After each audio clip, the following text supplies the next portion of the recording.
Bakit kayo nagbibigay ng relationship advice pero palagi kayo nag-aaway?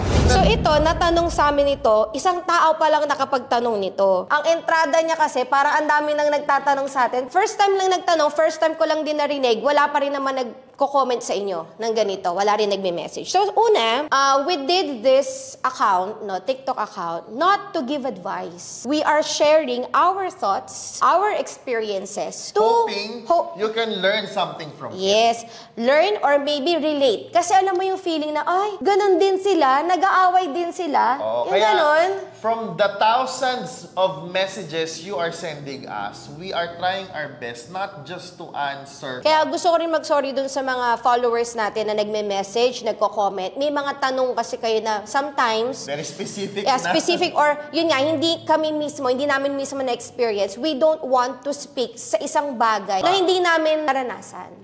So if you observe all our videos, it's purely what we experience. Diba? So parang ang dating dito is we're Sharing, how we got through the things that we went through in our relationship. That's why we're still together. Lagi kayo nag-aaway, pero we've been together 18 years, we've been married for 10 years already. Diba? Mapapaisip ka, paano nila yun nagagawa?